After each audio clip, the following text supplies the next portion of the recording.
और इस बीच एक बड़ी खबर प्रयागराज से आपको बता दें। प्रयागराज में स्वामी अविमुक्तेश्वर आनंद के शिविर के बाहर जमकर हंगामा हो गया।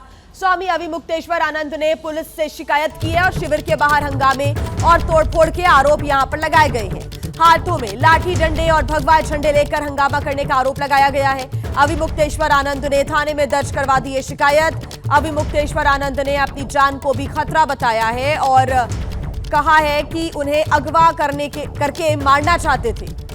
ये आरोप लगाया जा रहा है, बड़ा आरोप। साथ ही अविमुक्तेश्वर आनंद ने कहा कि 10 से 12 लोगों ने अचानक से हमला कर दिया और मुझे अगवा करके मारना चाहते थे ये लोग। मुझे पहले से ही हमले की आशंका थी और सुरक्षा की भी यहां पर अब मांग की जा रही है। शिविर में जो उनके लोग मौजूद हैं, समर्थक मौजूद हैं, श्रद्धालु मौजूद हैं, उनके लिए सुरक्षा की मांग भी करते नजर आए अविमुक्तेश्वर आनंद। 4 तस्वीरें आप देख रहे हैं। आपको बता दें कि अविमुक्तेश्वर आनंद प्रशासन से नाराज हैं और धरने का आज 8वां दिन है। हाथों में भगवा झंडा लेकर आए कुछ लोगों ने जमकर हंगामा किया, ऐसा आरोप लगाया जा रहा है। साथ ही अविमुक्तेश्वर आनंद के शिविर के बाहर जो हंगामा हुआ है उसकी भी कुछ तस्वीरें सामने आई है। शिविर के बाहर नारेबाजी करने का भी आरोप लगाया गया है। हमारे साथ शंकराचार्य स्वामी अविमुक्तेश्वरानंद जी हैं। स्वामी जी, जिस तरह से यहाँ पर शाम को हंगामा करने वाले कुछ लोग पहुँच गए, हुआ क्या था और आपकी ओर से क्या हो रहा? हम तो यहाँ बैठे ही हैं, लोग आ रहे हैं, बहुत सारे लोग यहाँ पर उपस्थित थे। प्रेस के लोगों से हम लोग चर्चा कर रहे थे। उसी समय हमने देखा कि 3-4 लड़के आए, उनके हाथ में लाल झंडा था जिसमें डंडा लगा हुआ था। उन्होंने उनको पकड़ा हुआ था और हमारे सामने खड़े हो गए। थोड़ी देर खड़े रहे और उसके बाद उन्होंने नारा लगाना शुरू कर दिया, आई लव बुलडोजर बाबा। और वो बार बार उसको दोहराते जा रहे थे। हमारे ख्याल से 25-30 बार उन्होंने दोहराया होगा। उनका उद्देश्य यही था कि वो यहाँ आएंगे, जब वो इस तरह का नारा लगाएंगे तो यहाँ के लोगों को आक्रोश उत्पन्न होगा, हाथापाई होगी और उसी का आधार मान करके पुलिस यहाँ से हमको उठाने के लिए कार्रवाई करेगी, लाठीचार्ज करेगी, आदि आदि जो कुछ करना हो।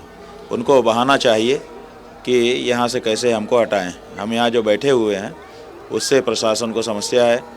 बार बार प्रशासन के लोग पूछ रहे हैं कि कब जाएंगे, कब हटेंगे, क्या होगा। इसका मतलब है कि हमारे बैठे रहने से उनको समस्या है। हमको हटाने के लिए वो कोई ना कोई बहाना खोज रहे हैं। हम समझते हैं पुलिस वालों की ओर से ही प्लांट किए गए वो लोग थे और आकर के यहाँ माहौल ख़राब करना चाहते थे और उनको अवसर देना चाहते हैं ताकि वो बल का प्रयोग करके हम लोगों के यहाँ से हटा सकें। स्वामी जी, पहले भी यहाँ पर शिविर जैसे आप आशंका जता रहे थे, इसलिए सीसीटीवी कैमरे बढ़ाए गए, लगाए गए।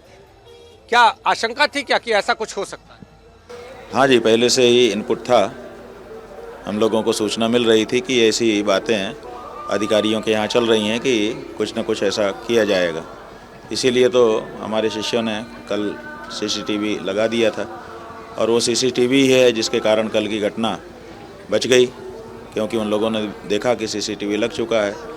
इसलिए वो इतने तक ही रह गए, नहीं तो और भी कुछ कर सकते थे, क्योंकि उनके पास जैसा कि बताया धारदार हथियार भी थे और पिस्टल भी थी।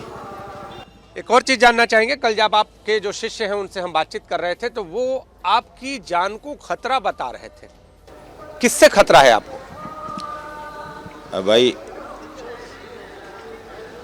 जब प्रशासन ही हमको अगवा करके एकांत में ले गया था मारने के लिए, अब इसमें क्या बताना है कि किससे खतरा है? ये तो स्पष्ट हो गया ना कि उत्तर प्रदेश की सरकार हमको मारना चाहती है। उसको गौ हत्या बंद नहीं करना है, गौ हत्या बंद करने की बात करने वाले का ही बंद कर देना है, ताकि न रहे बांस न बजे बांसुरी, कोई हमको गौ हत्या से रोके ना। हम गौ हत्या बंद करने के लिए निरंतर आवाज़ उठा रहे हैं।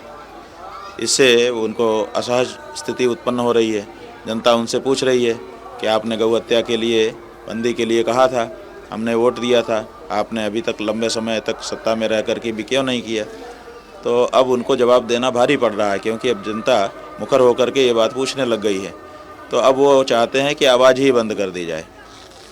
ये सीधा सा गणित है, कोई इसमें ज़्यादा समझने की बात नहीं है। स्वामी जी, सुरक्षा को लेकर आप कुछ मांग करते हैं?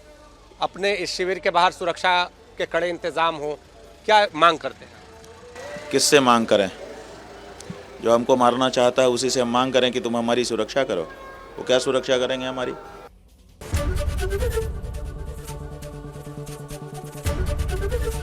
एबीपी गंगा, खबर आपकी, जुबान आपकी।